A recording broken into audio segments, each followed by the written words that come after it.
سلام به شما. امروز میخوایم درباره یه مانع خیلی رایج حرف بزنیم. سلام. بله، مانعی که جلوی خیلی‌ها رو برای پیدا کردن رابطه میگیره. دقیقاً، اون تمایل به تعلل، یعنی هی عقب انداختن شروع قرار گذاشتن. ما یه سری منابع داریم، از جمله بخشی از کتاب منتظر نمانید قرار بگذارید. آره، تو این کتاب به این افراد میگه هسیتیتر یعنی چی؟ کیا هستن اینا؟ ببین، اینا کسایی هن که به نظر میاد آدمای مناسبی برای رابطه باشن، خب، ولی در عمل یعنی فعالانه دنبال قرار گذاشتن نیستن. مثلا داستان شی که تو منابع بود، یه وکیل 35 ساله موفقه، ولی خب هیچ وقت دوست دختر جدی نداشته. چرا؟ چون همیشه حس میکرده آماده نیست. یه بار میگه اول کارم، بعد میگه پسنداز کنم، بعد میره تراپی، حالا هم میگه بذار کار جدیدم یکم آروم شه اوضاعش. چقدر آشناس این بهونه ها. 10 کیلو که کم کنم، ترفیع که بگیرم. خوب نباشم.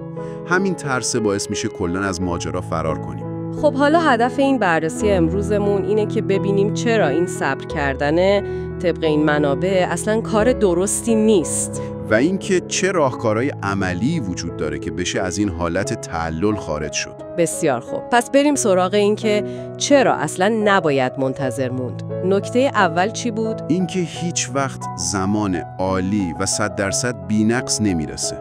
این یه واقعیته، مخصوصا برای قرار گذاشتن. یعنی این فکره که اول باید خودم رو کامل کنم بعد. دقیقاً. این یه افسانه است. همه ما، من، شما، اون کسی که قراره در نهایت باشیم، همه نقصایی داریم. پس منتظر کمال بودن بیفایده است. همینطوره. و تازه این انتظار کشیدن یه هزینه فرصت داره. یعنی چیزای مهمی رو داری از دست میدی. مثل چی؟ چه فرصتی؟ اولیش فرصت یادگیریه. ببین، تا با آدمای مختلف قرار نذاری، اصلا نمیفهمی چی دوست داری، چی دوست نداری، چی برات مهمه. یعنی سلیقت شکل نمیگیره؟ آره دیگه، مثل اون مثال جینگ که تو منابع بود، چون خیلی دیر شروع کرده بود، اصلا نمیدونست معیارش چیه، دنبال چی میگرده.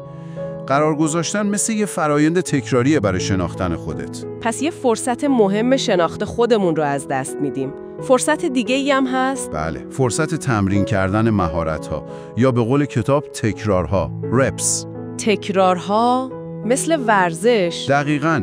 مهارت‌های لازم برای قرار گذاشتن، مثلا خوب حرف زدن، خوب گوش دادن، حتی اینکه چطور یه بوسه اول رو شروع کنی.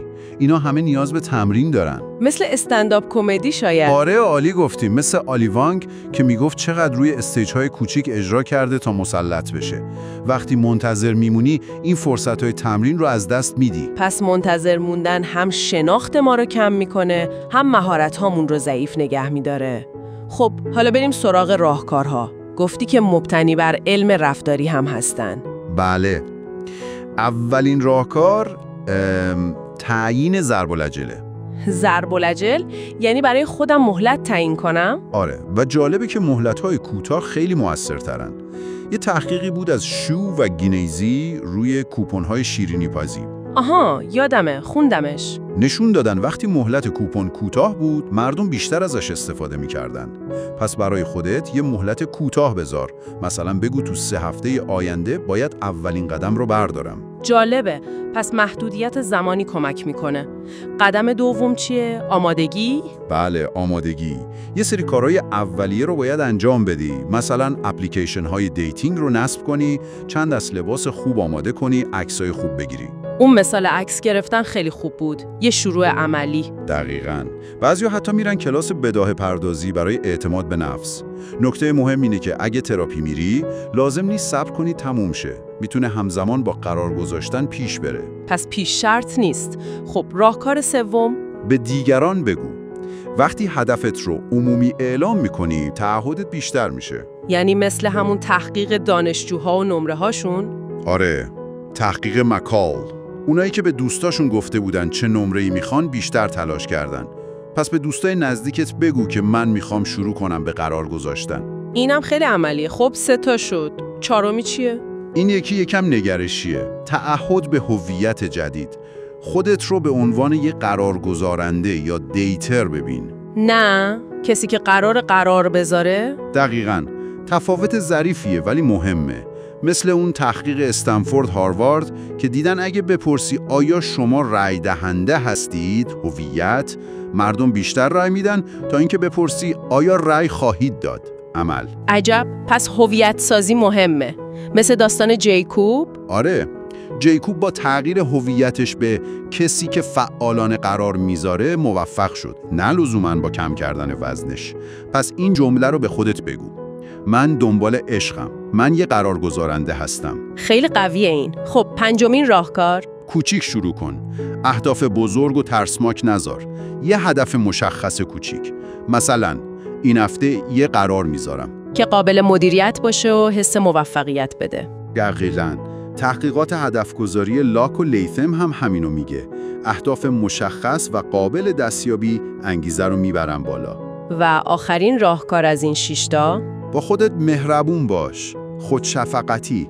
قرار داشتن بالا پایین داره. ممکنه یه قرار خوب پیش نره. آره، پیش میاد. اون موقع‌ها همون جوری که با بهترین دوستت حرف میزنی و دلداریش میدی، با خودت حرف بزن. خودتو سرزنش نکن. اینم خیلی مهمه. خب این 6 تا راهکار اصلی بود، اما یه نکته مهم دیگه هم مونده بود، درسته؟ آره، یه نکته خیلی خیلی کلیدی. قطع کامل رابطه با فرد قبلی یا هکس. آها، اون که میگن در رو نباید نیمه باز گذاشت. دقیقاً، چون وقتی در گذشته بازه نمیتونی کامل وارد آینده بشی. تحقیقات نشون داده ما با تصمیمات قطعی و غیر قابل برگشت رضایت بیشتری حس میکنیم.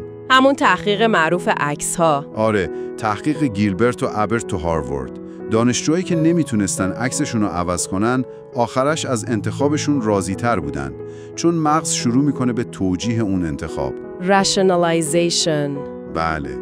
ولی وقتی راه برگشت به اکس بازه، این فرایند توجیه و رضایت از مسیر جدید اتفاق نمیفته.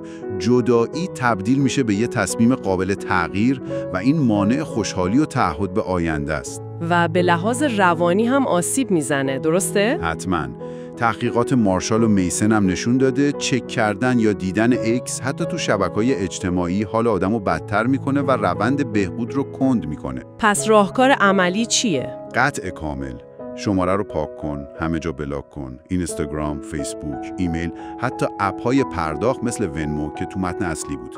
هیچ راه ارتباطی نذار. خب، فکر کنم همه نکات کلیدی رو گفتیم. اگه بخوایم یه جمع‌بندی سریع بکنیم، پیام اصلی چیه؟ پیام اصلی اینه: منتظر اون نسخه بی‌نقص و ایدئال از خودت نباش. همین الان با همه چیزی که هستی شروع کن.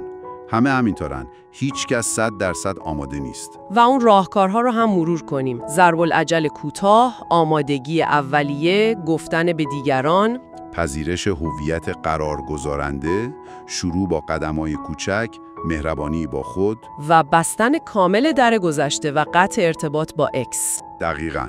و حالا یه سوال نهایی برای شما که دارید گوش میدید. با توجه به همه این حرفا، اون یه قدم کوچیک و مشخصی که شما فکر میکنید میتونید همین امروز بردارید تا بر این تعلل توی قرار گذاشتن غلبه کنید، چی میتونه باشه؟ یکم بهش فکر کنید.